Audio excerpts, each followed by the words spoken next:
Bonjour, bonsoir Bandeko Balandi, Banamboka Congo, Bino Bansu Bozolanda Biso, à partir ya Tokyo Banaba continent sur ya monde Mobimba,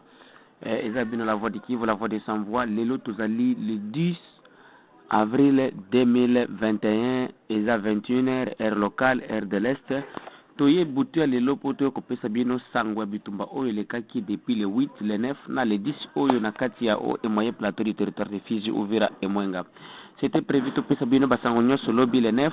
mais ezalaki impossible pour na kota la nano Bitumba ezalaki tozalaki na kati ya moto malgré que Lelo Lususu ba garçon bana biso balali toujours na ba position. Donc Bitumba zalaki makasi à partir de le 8 barwande bayaki kwa takeka ya FARDC na kati ya place bazobinga Abengo eza au moins à 8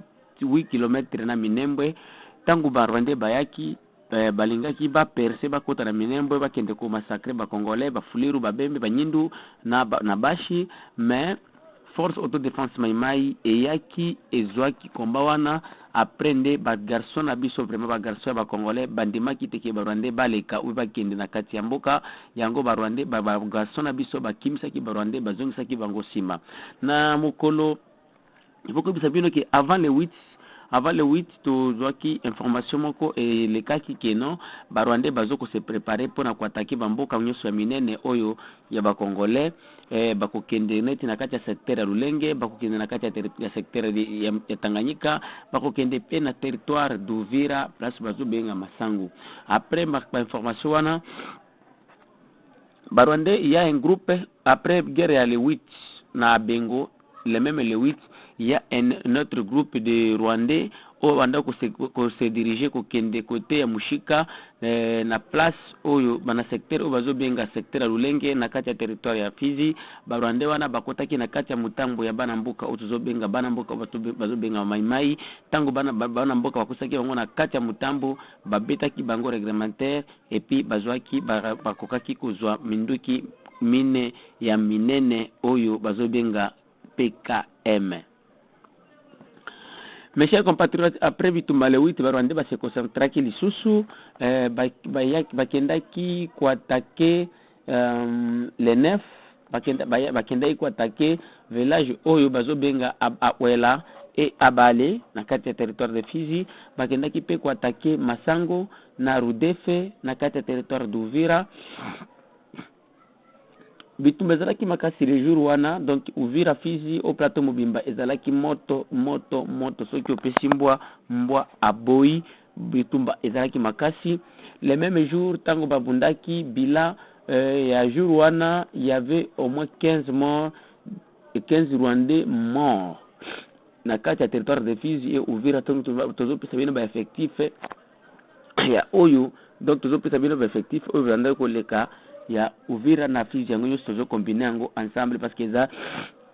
des effectifs à Pesibiso que non c'était 15 morts entre Uvira et Fizi na kati ya Bitumba oyo elekaki na kati ya village ya Wela Abale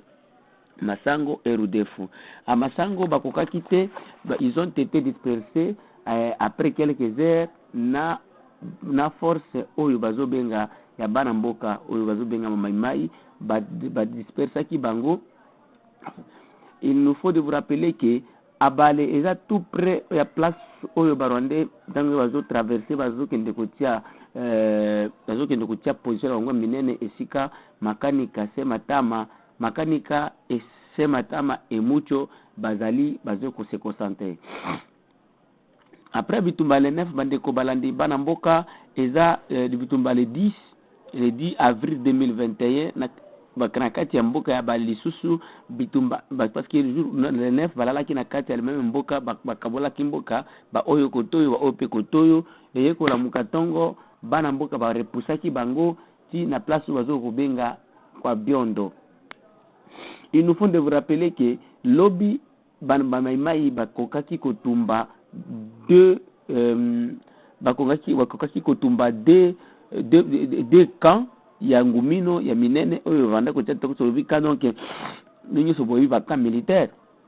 o ba position bango banda ko tia ba mai ba ko tumba kala bango mibale nde ba progressa kiti na michinga tango ba komaki na le même dimanche pardon le lokaka na journée mokolo o ya le 10 ba progressa ki na michinga. Après michinga bakei kokota bitumba mususu boyoka toka kisima keno bitumba mususu ekoti na kati ya mboka ya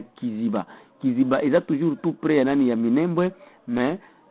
grâce à Dieu ba militaire na biso ba na mboka ba FARDC ba o bazo benga ba commando bazaki côté kuna ba betaki ba Rwandais réglementairement, donc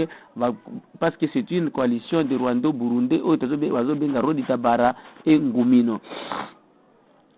Batango bayaki pe balingaki ba déborder ba kokota na Minembwe ndenge bazoluka bakende ko batu nde ba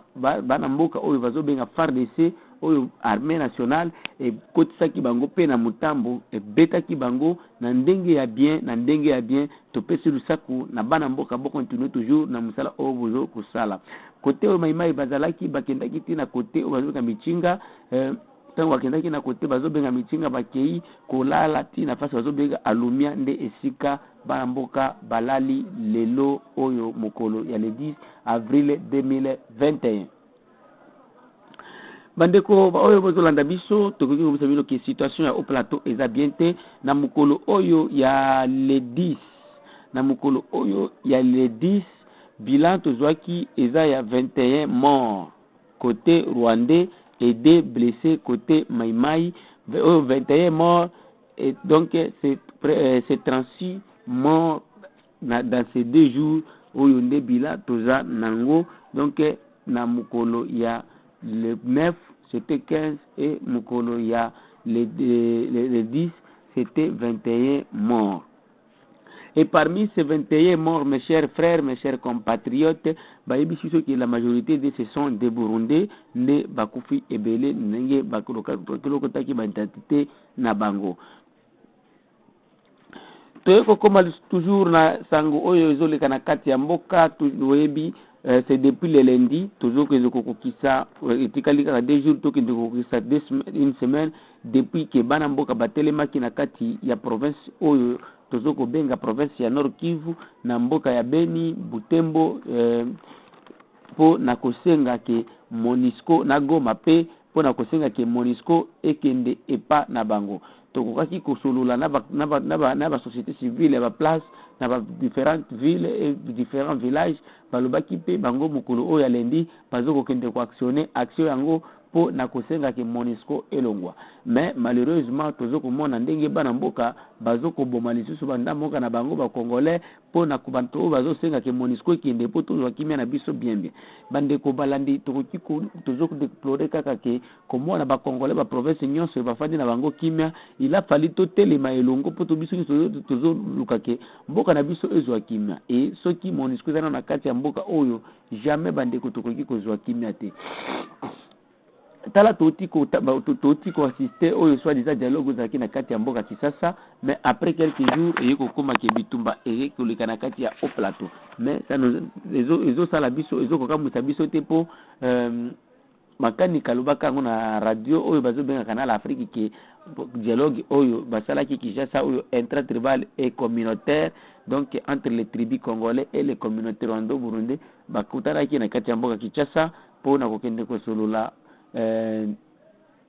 mais bayokana kite parce que ba congolais basenga ki keno ba rwandais bazonge pa na bango badongola nanu munani kombo oyo ya bato oyo balata kombo na biso ba congolais oyo ya mulenge batia kombo na bango ya ba rwandais après eloko wana nde tokubando kosurula. Mes chers frères, mes chers compatriotes, c'était votre frère, votre fils de la voix du Kivu. Tozo kosenga ke tous sangana ensemble le 10 23h heure locale tozo kosenga ke ba congolais banso to telema ba oyo bazoko bunda na kati ya bangomba babunda ba ope bazoko bunda diplomatiquement babunda na ba ope bazoko bunda na kati ya balabala kwa manifestation babunda yango nyonso tous les chemins mènent à Rome. Mutu nyonso oyo ayebi ke ngana koki ko bunda boye atelema kaka to bundela mboka na biso bande ko mutu akosa yote ezala te keno parce que Fati a côté na pouvoir na côté na pouvoir obosa na Kongo na yo muluba mungala mukongo muswahili tuza bandeko biso banso za bana moko tolingana no Kongo na biso tolinga ba homme politique te bandeko Parce que il faut que il y a des signatures qui ont été passées pour vendre notre pays. Na yebisi bino qui pla balkanisation dans la mesa. Même Félix yemo kwa yebi qui pla balkanisation est dans la mesa. Et ceux qui tolingi Congo te bande ko tokolela. Biso Congo ko souffrir. Biso de bakolo eloko. Bokende na kati ya Bible balobi ke tangu ba mama na mibale bande ko welela mwana moke oyo mukolo mwana te alors andima ki bakata ye. Bakabola ye bango tubazanga ye mais oyo mukolo mwana bakite bopesa ye kaka mais biso ki koloba te ke bopesa ye barwande mboka na biso il faut tobundela mboka na biso il faut tondima tokufela mboka na biso olia ko perdre 1 centimètre ya mboka na biso bazo kolinga ko semer haine entre nous oh wana za muluba wana za mukongo wana za mungala wana za muyaka wana za muyombe wana za mubembe wana za mufuliru wana mushi te biso ba so za congolais ennemi na biso kaka Rwandais na mindele oyo bazo mais eloko moko nazo kolinga na kende koloba na ba congolais na butu ya lelo ezaki totala mindele te totala ne ba Rwandais parce que soki mukolombo afandi na se atindi bwana ye eye kuswa yo okubanda okotika mbwa te keno bana no kobeta mukolombo il faut robeta na mbwa tango ko maîtriser mbwa nde olande mukolombo yango no to ba congolais to landa na Rwanda oyo to beta bango tango to kobeta bango après nde to kolanda sikoyo ba oyo bazo kotinda ye bango bana bandeko insécurité est toujours makasi dans les hauts plateaux après quelques jours de soi-disant dialogue bitumba eye à haut niveau nos frères nos sœurs pour la libération boyeba kapke partout et sika bitumba ezali kabatu bazo ko souffrir bazo zanga mungwa bazo zanga pétrole bazo zanga même ndakala oya kolia oya 500 francs il y a 2000 francs plutôt donc muntu konyoso oyo akoki kolinga kosunga bango akoki koya asunga bandeko na ye ya au plateau po na kotala ndenge nini bakoki ko vivre bango pe yango wala bandeko balandi eza bino la voix de Kivu la voix de Sangwa toujours au service du peuple c'est nous nous sommes là toujours pour la libération de la République démocratique du Congo et partout là où il y a des nouvelles pour la libération et Mboka toujours Kendeko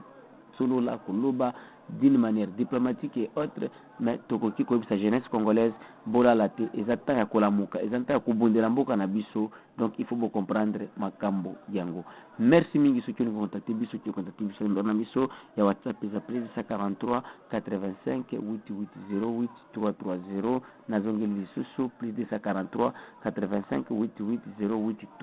330 email na biso de la voix de Kivu 45@gmail.com. Merci.